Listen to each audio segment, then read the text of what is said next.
नमस्कार, आप देख रहे हैं विशेष बुलेटिन। मैं हूं आपके साथ उन्नति भटनागर। बुलेटिन की शुरुआत करेंगे बड़ी खबर के साथ, जहां बिहार की सियासत से जुड़ी हुई ये बड़ी खबर। राहुल तेजस्वी का वोटर अधिकार यात्रा जारी है, जहां वोटर अधिकार यात्रा का आज तीसरा दिन है। तो आज नवादा से शेखपुरा तक चलेंगे राहुल गांधी और तेजस्वी यादव। तो देखिए, लगातार ये यात्रा निकाली जा रही है, जहां बिहार विधानसभा चुनाव से पहले कांग्रेस सांसद राहुल गांधी इन दिनों प्रदेश में वोटर अधिकार यात्रा निकालने में जुटे हुए हैं। इस यात्रा के साथ राजद नेता तेजस्वी यादव के साथ महागठबंधन में शामिल सभी नेता जुड़े हुए हैं। राहुल गांधी और तेजस्वी यादव एक ही गाड़ी से चल रहे हैं। महागठबंधन इस यात्रा के जरिए चुनाव आयोग पर वोट चोरी के आरोप लगा रहा है और जनता का समर्थन हासिल करने की कोशिश कर रहा है। यात्रा जहां से भी गुजर रही है, राहुल गांधी और तेजस्वी यादव को देखने के लिए लोगों का सैलाब देखने को मिल रहा है। तो देखिए, जहां 18 अगस्त की शाम को यात्रा गयाजी शहर पहुंची थी, यहां बारिश के बीच राहुल गांधी ने लोगों को संबोधित भी किया था। उन्होंने केंद्र सरकार पर वोट चोरी का आरोप लगाते हुए महंगाई, बेरोजगारी और किसानों की बदहाली पर भाजपा को घेरा। रैली में मौजूद राजद नेता तेजस्वी यादव ने विपक्षी दलों पर भी सवाल उठाए। यात्रा के तीसरे दिन का पूरा शेड्यूल कांग्रेस पार्टी की ओर से जारी कर दिया गया है। तो देखिए, लगातार ये यात्रा जारी है और इस बीच लगातार इस मुद्दे को भुनाने का प्रयास विपक्ष की ओर से किया जा रहा है। बिहार की सियासत में ये मुद्दा चर्चा का विषय बना हुआ है। तो वोटर अधिकार यात्रा लगातार निकाली जा रही है और इस पर ज्यादा जानकारी देंगे हमारे संवाददाता मोहम्मद दानिश हमारे साथ जुड़ गए हैं। दानिश, क्या कुछ जानकारी मिल रही है? देखिए, शेड्यूल सामने आया है इस यात्रा का, किस तरीके से घेरा जा रहा है केंद्र सरकार को, ईसी को, आज क्या कुछ होगा? जी देखिए, राहुल गांधी का यात्रा जो है 17 तारीख से जो है शुरू हो गई थी और सासाराम से ये यात्रा को शुरू किया गया था और आज ये तीसरा दिन है। जो आज कल देर शाम तक वो गया जी में कार्यक्रम को किए थे और लगातार जो है सत्ता पक्ष के खिलाफ जो और जो ईसी के द्वारा जो ईसी पर जो आरोप लगाया जा रहा है महागठबंधन के द्वारा, तो उस पर वो लगातार लोगों तक अपनी बात को पहुंचा भी रहे हैं। और आज जो है नवादा से ये यात्रा शुरू होकर जो है शेखपुरा तक जाएगी। रात में 7:30 बजे तक शेखपुरा में रहेंगे और रात्रि विश्राम भी जो है शेखपुरा ही में राहुल गांधी जो है SKR कॉलेज में वो विश्राम करेंगे। साथ ही जो है लगभग दो दिन में जो है 3 जिले और करीबन जो है 160 किलोमीटर दूरी तय किए हैं ये यात्रा में। साथ ही साथ ये दोनों और इसमें जो पहले यात्रा थी राहुल गांधी की, जो भारत जोड़ो यात्रा और ये जो है वोट अधिकार यात्रा, दोनों में इस बार देखा जा रहा है कि दोनों में बहुत अलग है। पहले जो है वो पैदल यात्रा किए थे, मगर इस बार जो है लगातार वो गाड़ी से ही सफर कर रहे हैं, मगर हर लोगों तक अपनी बात पहुंचाने के लिए जो है हर चौक चौराहे से गुजर रहे हैं। कितना जन समर्थन मिल रहा है इस यात्रा को, दानिश? जो देखिए, जो विजुअल है जो हम लोग ने देखा या जो लोगों को ये देखा जाए कि लोगों की जो है हुजूम पहुंच रही है उनको देखने के लिए और उनको सुनने के लिए। तो अगर यही लगातार बनी रहे तो कुछ न कुछ आने वाले समय में कुछ बदलाव की किरणें देखी जा सकती है। ठीक है, बहुत शुक्रिया दानिश आपका तमाम जानकारी के लिए।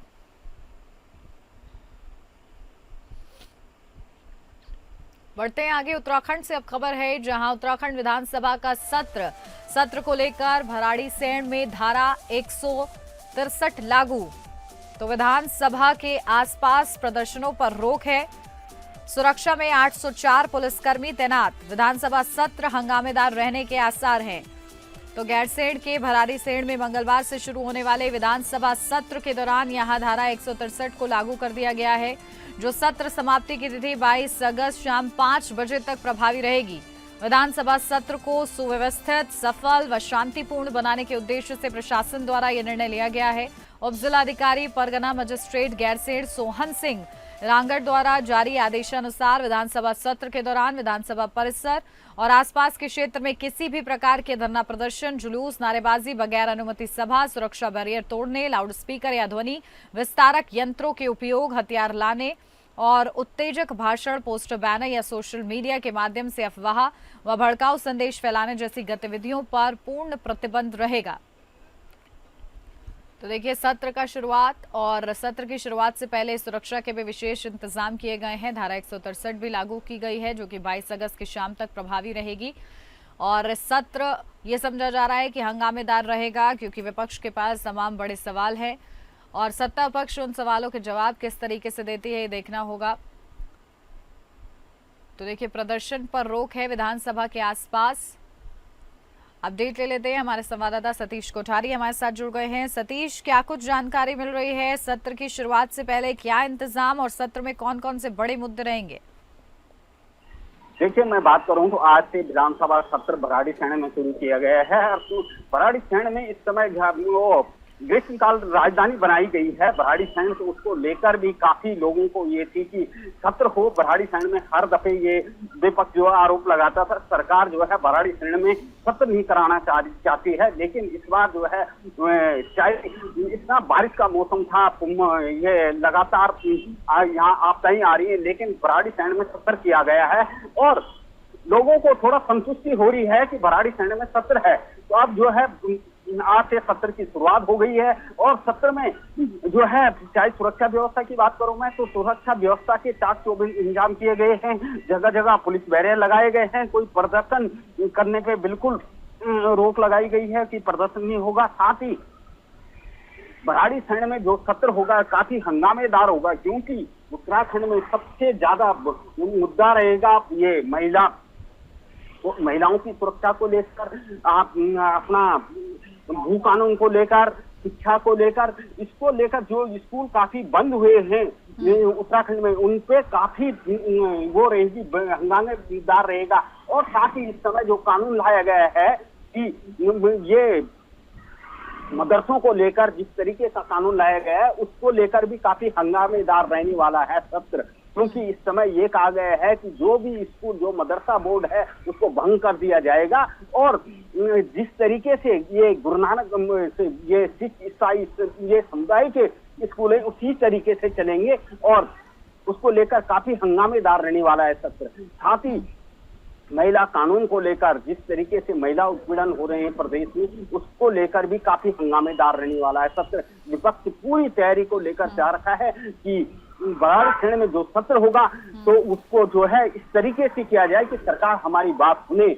जहाँ पे कमियां हैं, क्या कमियां हैं प्रदेश में, वो बताएंगे कि क्या कमियां हैं और क्या ठीक करने की, तो उसको लेकर काफी हंगामेदार रहने वाला है। और सबसे बड़ा आरोप तो विपक्ष ये लगा रहा है कि 3 दिन के सत्र में क्या कर लेंगे। ठीक है, चलिए नजर बना के रखिएगा इस सत्र के दौरान क्या कुछ होता है। बहुत शुक्रिया सतीश आपका। बढ़ते आगे, रुक करते हैं अगली बड़ी खबर का, जहां पेंडिंग बिल का मामला है। पेंडिंग बिल पर फैसला लेने के समय सीमा तय करने को लेकर सुनवाई। तो सुप्रीम कोर्ट की संविधान पीठ आज सुनवाई करेगी। राष्ट्रपति और राज्यपाल को अपने पास पेंडिंग बिल पर फैसला लेने की समय सीमा तय करने के मामले पर राष्ट्रपति के द्वारा सुप्रीम कोर्ट से मांगे गए रेफरेंस पर सुप्रीम कोर्ट की संविधान पीठ आज सुनवाई करेगी। राष्ट्रपति ने प्रेसिडेंशियल रेफरेंस भेजकर 14 सवालों पर राष्ट्रपति से राय मांगी थी। इन्हीं सवालों पर विचार के लिए सुप्रीम कोर्ट ने 5 जजों की संविधान पीठ का गठन किया था। इस मामले में तमिलनाडु और केरल सरकार ने सुप्रीम कोर्ट में याचिका दाखिल कर इसकी मेंटेनेबिलिटी पर सवाल उठाते हुए कहा है कि सबसे पहले इस मामले पर सुनवाई की जानी चाहिए। तो देखिए किस तरीके से समय सीमा क्या होनी चाहिए। अगर राज्यपाल और राष्ट्रपति के पास बिल रहता है, उसकी पेंडिंग बिल की क्या समय सीमा है, इसी को लेकर मामला देखिए सुप्रीम कोर्ट तक पहुंचा और रेफरेंस अब पूछा जा रहा है। चलिए अपडेट ले लेते हैं, हमारे संवाददाता विवेक सिंह चंदेल हमारे साथ जुड़ गए। विवेक, क्या कुछ जानकारी मिल रही है? सुनवाई के दौरान क्या कुछ तथ्य रखे जाएंगे, क्या पूरा मामला? बिल्कुल, जो प्रेसिडेंशियल ये रेफरेंस है जिसपे 14 सवाल जो राष्ट्रपति के द्वारा सुप्रीम कोर्ट से पूछा गया है, उसमें जो राष्ट्रपति हैं उन्होंने 14 सवाल जो सुप्रीम कोर्ट के सामने रखे हैं जिस पर सुप्रीम कोर्ट का जवाब देना है। होता ये है कि जब ऐसे प्रेसिडेंशियल रेफरेंस आते हैं तो सुप्रीम कोर्ट चाहे तो उसका जवाब देता है और कभी ये भी होता है कि उसका जवाब न दिए, उसके प्रोग्रेटिव पे है। लेकिन अगर जवाब देना है तो संविधान पीठ इस मामले पर सुनवाई करती है, जैसा इस मामले में हुआ है।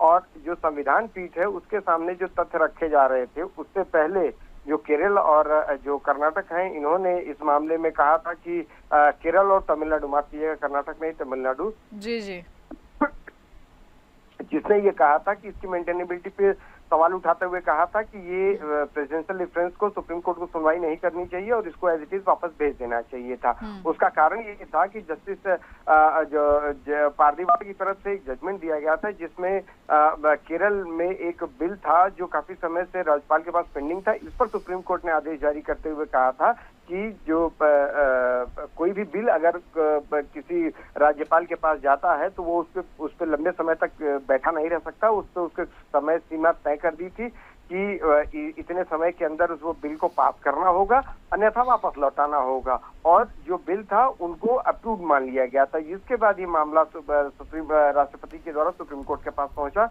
अब सुप्रीम कोर्ट इस पर सुनवाई कर रहा है।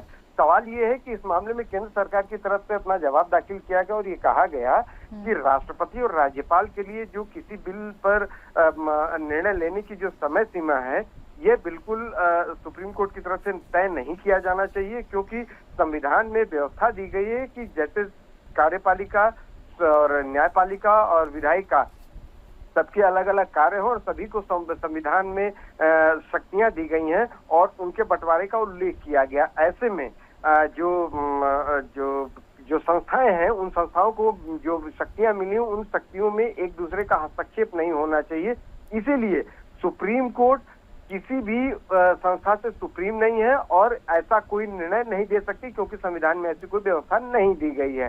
हालांकि पिछले शनिवार को जब सुप्रीम कोर्ट इस मामले पर सुनवाई कर रहा था तो सुप्रीम कोर्ट ने ये तय कर दिया था कि जो इसमें मेंटेनेबिलिटी के ऊपर सवाल उठाया गया है उसके लिए 1 घंटा दिया जाएगा, यानी कि केरल और तमिलनाडु इन दोनों को 1 घंटे का समय दिया जाएगा जिसमें वो अपनी बात रखेंगे और ये कहेंगे कि ये मेंटेनेबल नहीं है, इस पर सुनवाई नहीं की जानी चाहिए। इसके बाद 19, 20, 21 और 26 तारीख को, यानी कि आज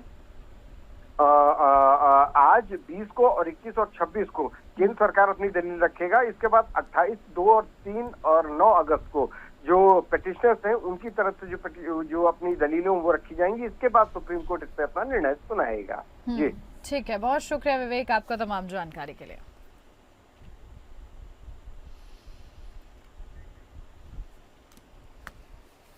जम्मू कश्मीर के किश्तवाड़ से बड़ी खबर सामने आ रही है, जहां कठुआ किश्तवाड़ में कुदरत का कहर, मलबे में दबे कई लोग, तो चिशोती में रेस्क्यू टीम सक्रिय हो गई है।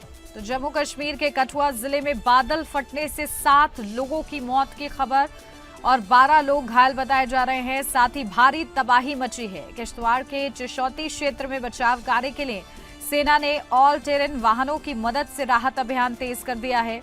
बाढ़ की वजह से सड़कों का संपर्क पूरी तरह टूट गया है। सड़कें, पुल, इमारतें, बिजली के खंभे, कृषि भूमि और अन्य जरूरी ढांचा बुरी तरह क्षतिग्रस्त हुआ है। राहत और बचाव कार्यों में कई चुनौतियां आ रही हैं, क्योंकि कई रास्ते पूरी तरह तबाह हो गए हैं। और देखिए पूरी तरह किस तरीके से बह गए हैं, ये चिंता का विषय है। बादल फटा है, कुदरत का कहर दिखा है, जिसके चलते 7 लोगों की मौत भी हो गई है, 12 लोग घायल बताए जा रहे हैं। तस्वीरें हम आपको दिखा रहे हैं, रेस्क्यू टीम्स किस तरीके से सक्रिय हुई हैं ताकि लोगों को बाहर निकाला जा सके। और देखिए बाढ़ की वजह से सड़कों का संपर्क भी पूरी तरीके से टूट गया है। तो सड़कें, पुल, इमारतें, बिजली के खंभे, कृषि भूमि और अन्य जरूरी ढांचे भी बुरी तरीके से प्रभावित हुए हैं। इस कुदरत के कहर में राहत और बचाव कार्यों में कई चुनौतियां भी आ रही हैं, क्योंकि कई रास्ते पूरी तरीके से बह गए हैं।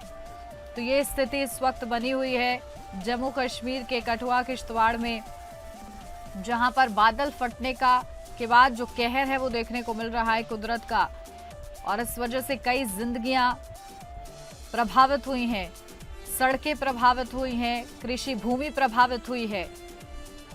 बताया जा रहा है पुल क्षतिग्रस्त हो चुके हैं, रास्तों से संपर्क टूट गया है। और तस्वीरें हम आपको दिखा रहे हैं, और इसीलिए रेस्क्यू टीम्स के लिए भी काफी ज्यादा चैलेंजिंग है कि यहां पर रेस्क्यू ऑपरेशन को सफलतापूर्वक किया जा सके।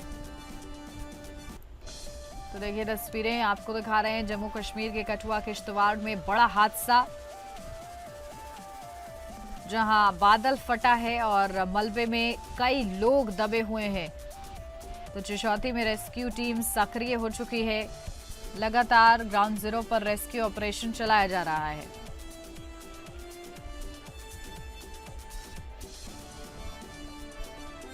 तो ये बड़ी खबर आपको बता रहे हैं जम्मू कश्मीर के किश्तवाड़ से। ये बड़ी खबर है, बड़ा हादसा हुआ है और बादल फटा है।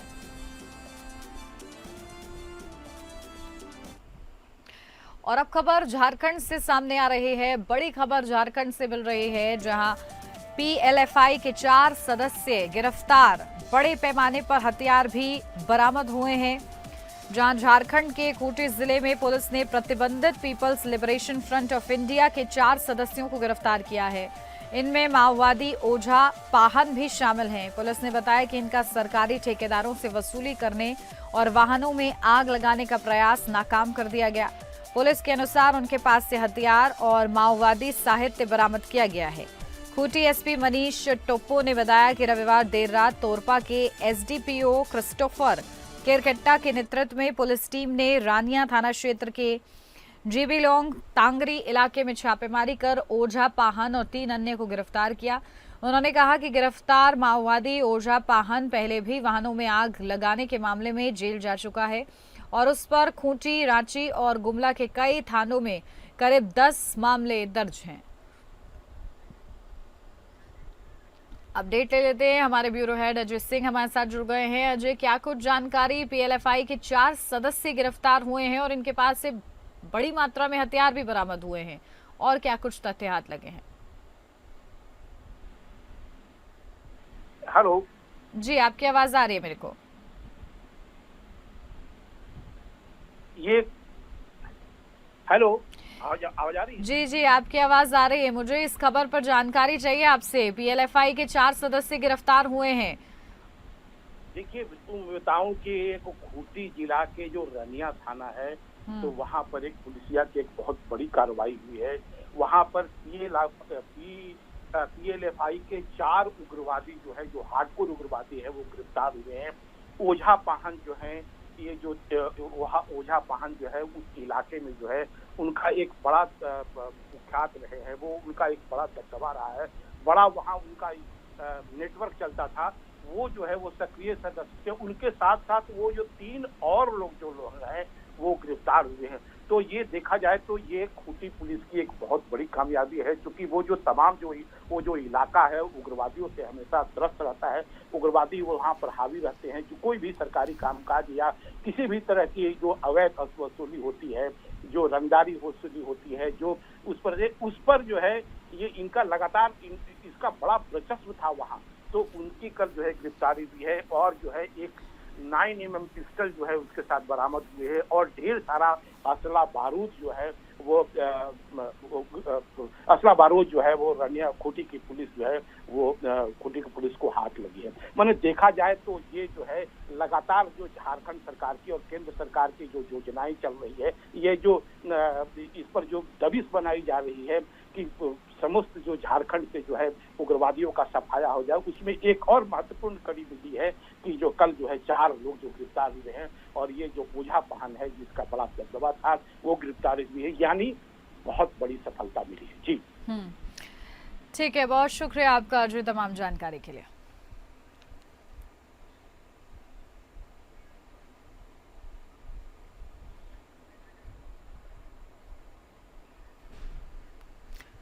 तो देखिए ये खबर, जहां किस तरीके से बड़ी गिरफ्तारी हुई है। अब लगातार इस पूरे मामले में आगे की छानबीन की जा रही है, क्योंकि इनके पास से बड़ी मात्रा में हथियार भी बरामद हुए हैं।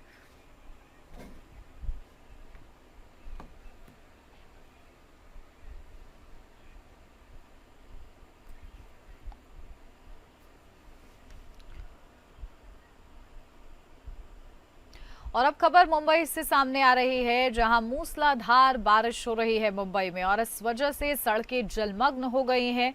बड़ी खबर मुंबई से सीधा सामने आई है, जहां पर किस तरीके से लगातार, क्योंकि बारिश का कहर देखने को मिल रहा है, जिसकी वजह से लोगों को भी काफी ज्यादा परेशानियों का सामना करना पड़ रहा है।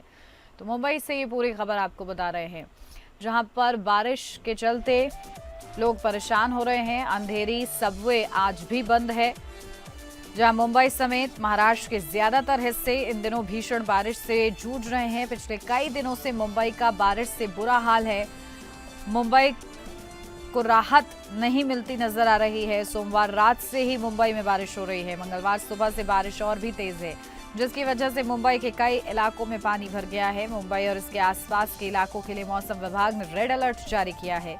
महाराष्ट्र के मुख्यमंत्री देवेंद्र फडणवीस ने सोमवार को बताया कि राज्य के कई हिस्सों में लगातार हो रही बारिश की वजह से 7 लोगों की मौत हो गई है। तो वहीं नांदेड़ जिले में 200 से अधिक ग्रामीण फंस गए हैं, जिसकी वजह से बचाव और राहत कार्यों के लिए सेना को तैनात किया गया है। कोंकण में कुछ नदियों का जलस्तर खतरनाक स्तर तक पहुंच गया है और जलगांव में भारी नुकसान हुआ है।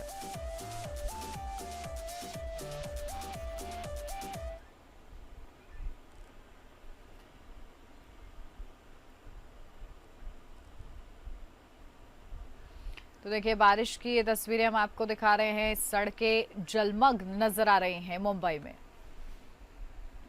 और इसी के साथ इस बुलेटिन में बस इतना ही। नमस्कार।